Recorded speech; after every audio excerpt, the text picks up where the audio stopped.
and we're ready for the first game. So I'm going to introduce you to 3 games this week. The first is Mindmeld, which I've used many times, and I believe I originally got from Not Back to School Camp. I think that's where the credit goes.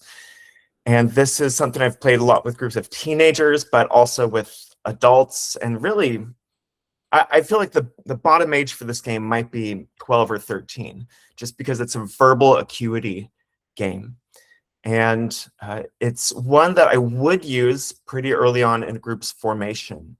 It's fast, it's silly, it doesn't work for every group, but it works for most groups in my experience. I'd say the smallest group you could reasonably do this with is 5, and the largest reasonably would be 15, but somewhere around 10 is perfect. So let me just explain briefly how the game works, and then we're going to do a very limited version of it here in our video, and then we'll move on to questions, and then the next game. So it's really simple. People love communicating through telepathy. That's the basis of this game. And unfortunately, we can't do that, but this is the next best thing. And so you have everyone in the group in a circle, and you, as the facilitator, are not participating in the game. You will stand in the middle of the circle, and you will choose 2 people. And I like to just not even really explain this game. Just say, we're going to play Mindmeld. And I say, get in a circle. And I point to 2 people who are next to each other. And I say, OK, I'm going to count down 3, 2, 1. And after I say 1, you say any single word in the English language that pops into your head, which is not vulgar. And I emphasize single word, no hyphen words, no compound words, no phrases, everyone should know how to do this. And so they just look at me kind of like deer in the headlight. Okay, here we go. 3, 2, 1. And then 2 people blurt out a word at the same time. Then you ask them to repeat the word. Okay, you said duck, you said cake. Great, 2 unrelated words, so it seems. And then you shift to the next 2 people, but it's not 2 brand new people. You can go left or right, whatever. One person is going again. This is crucial to this game. And so one person is going twice, and they will forget this fact over and over again. You need to be like, you are going again. Point to that person. You are going a second time. And then with the new person, you say, OK, now you're going to say 2 new words after I count down. They cannot be words that have been used before. And what you're trying to achieve is a mind meld. You're trying to both say the same word at the same time without hints, without making any like little eye motions to each other, without any like tricks or nudges or anything. And so the person going the second time and the person going for the first time, you don't give them time to even think or collaborate on this. It's a fast-paced game. 3, 2, 1. And then pretty soon people figure out that you're just trying to look for some sort of word that is somewhere in between the last 2 words. So duck and cake. This is kind of a hard situation. Does anyone have an idea that immediately pops into your head? What's a word that's like a synthesis or some sort of in between of duck and cake? Yeah, except for it's vulgar. Yeah, that would not be in the rule set. Walk. Like walk? Like cakewalk and duck walk. Oh, great. I didn't even think of that one. So maybe you think of the word walk and the other person is like, this is a challenging game for introverts and people with social anxiety, but it's also a good game for like developing those muscles where like you're put on the spot and you need to perform all of a sudden. But literally all you have to do is say a single word in the English language. And so something that I'll emphasize when we talk a little bit more about facilitation is that it's good to encourage people to have a safety word and just be like, have one word in the back of your head that you can say if you totally blank. But if we did the 3, 2, 1, one person says walk and the other one's like, then maybe they would just say a random word. They'd say green. Okay, so your 2 words are now walk and green. And you just continue that way through the circle with each person going twice. And yeah, I'll talk a little bit more about facilitation in a moment. I just want to try this right now with, I think 4 of us. I'm just going to go with the first 4 faces that I see. And so here's the order. It's going to be Ivy, Eve, Kathy, Martin. So Ivy and Eve, you 2 are going to go first. Then it's going to be Eve and Kathy, and then Kathy and Martin, and then Martin and Ivy. I'll help you remember this if you forget. But let's just try a little demo here. All right, Ivy, Eve, are you ready? Mhm. 3, 2, 1. Pillow. And Eve, what did you say? Oh, pillow. Oh, Ivy, what did you say? You're muted, maybe, Ivy? This is not working. Sorry. Hike is what I said. Okay, pillow and hike. So Eve and Kathy, here you go. Pillow and hike. 3, 2, 1. Tree. Log. Great. And you want to encourage people to say it at the exact same time without any hesitation, no waiting for any cues from the other person. This is fortuitous. Tree and log. Okay, great. Kathy, Martin, it's your turn. Here we go. Tree and log. 3, 2, 1. Wood. We have wood and Frog. I love it.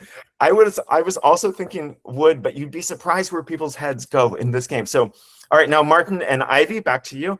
The words are wood and frog, and you can't reuse any words from before. So here we go. 3, 2, 1. Lizard. Jump. Lizard and Jump. jump. Cool. So as you can see, people get closer and closer to the realm of the mind meld. And sometimes they never get it, and it gets frustrating. I'd say 1 out of 10 times I run this game, people never get it. Maybe there's some people who are trying to, I don't know, be a little cute. Maybe there's some people who have real like memory challenges and they like keep repeating words. There's some people who freeze up, and that's when like the safety word becomes helpful.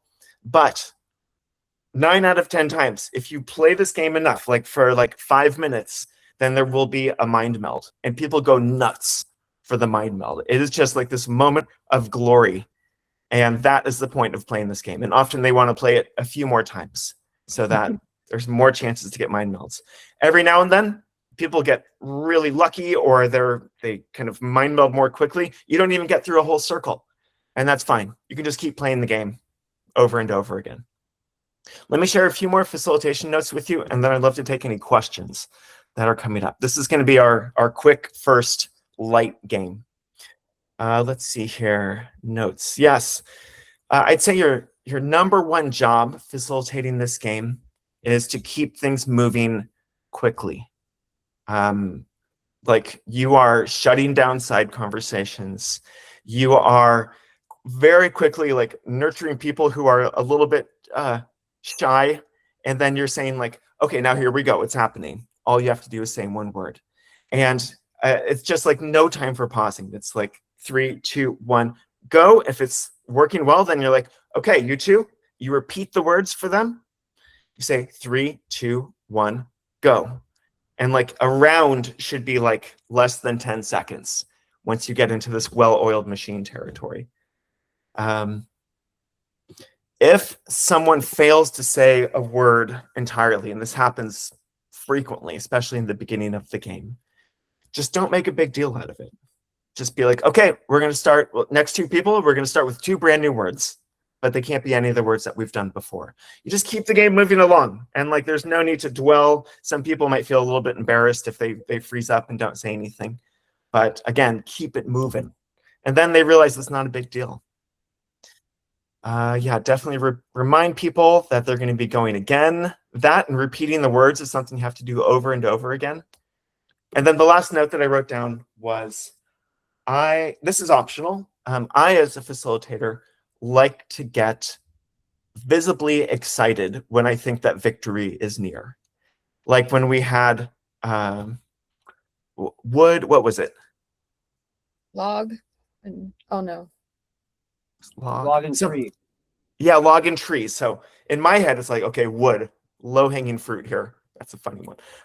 And I will say like, okay, we've got it, you guys. You got this. And say, repeat the words again, log and tree. This is it. I sort of like prep them for it. Some people might interpret that as excessive, I don't know, pressure or something. So you can also just be very cool as a cucumber about it and not let your emotions come into play. But I like to do that. That's it. Mind meld. It's universal. You can just like do it with any group of people, 5 or larger, that you that you find, you can, do it this week. Send me an email. Tell me how it goes. Does anyone have questions about facilitation of this game, or when you imagine things coming up, what do you imagine? Seems easy. I like it. I'll share one thing. I got ahead of the game and I already facilitated this in a group, but I totally butchered it because I hadn't shown up for this yet. And so I did it literally on Wednesday with a group of 30 school administrators, but I didn't do it all together because I only had a little bit of time. So I was like, all right, each person, each two people get with a partner and you mind meld until you get the same word. And so everybody was doing it at the same time. So 15 different partner groups. And then, you just keep repeating another word that comes up. But I think this is it's like a different feel. It sounds more exciting and brings groups together much more if you have a little extra time. Anyway, yeah, it was interesting. Thank you for sharing it. With a group of 30, what I would do is get everyone in a circle, and you as the facilitator would demo how it works, and maybe you'd go through like 6 pairs of people so people can see how it's going to end up. And then you get 2 other volunteers to become the facilitators, and you break into 3 groups of 10. And because it's a pretty simple game to facilitate, you just need to see it once and get the vibe. Yeah, great. Any other questions? In coaching people to Eve, go ahead. sorry. And coaching people to do that, are you trying, because I think I heard you saying this, like try and figure out what is the connecting piece. Like it's not just like just throwing out whatever shows up in your mind, but more about like what I heard was these 2 words, and is there a word that brings them together? Yeah, it's a word association game. Yeah. All right. Yeah. Laura? And Blake, that was my question too, Blake, is that you went real fast because obviously you know the game, but I got hooked on the words that go together. Okay. So, it at first it was like, well, you just pick a random word. It's like, no, you're supposed to be thinking about the prior pair. Exactly. And choose some meld, and maybe you'll get lucky and they'll choose the same meld. But that was not clear to me at first. Thanks for the clarification. But I think an example. Go ahead.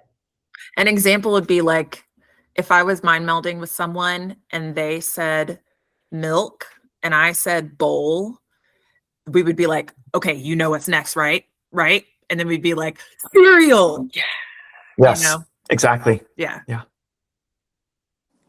But do you tell the group that that's what we're doing? Because I think there's some mystery in having to figure out how the game progresses. Like that's absolutely. So I wouldn't make that the first that we're. Oh, I absolutely would. I would. Okay. Yeah. Got it. Susan? Hi. Yeah, I would just share. I was so surprised when I saw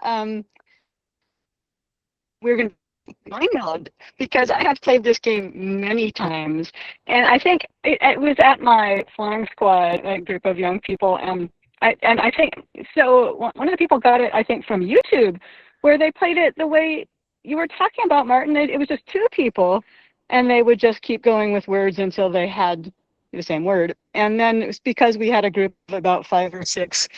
We actually sort of independently came up with a version much like this. We didn't have a facilitator, but we also didn't keep it moving as fast. There was a lot of like chaos and we had just a lot of fun doing it that way. So there's a lot of different ways, and I honestly think it's even possible because one of the people in that group goes to not back to school camp. It may have evolved connection from there. Yeah. But anyway, our version was the way that this too. stuff finds its way through the culture is fascinating.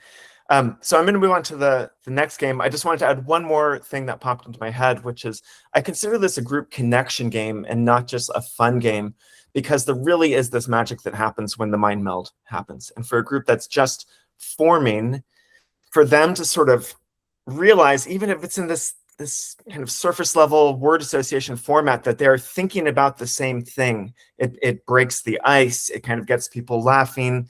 And again, unless you have a a critical mass of people who are just like not good with word association or not good with being put on the spot. Like it really is a good early group development game.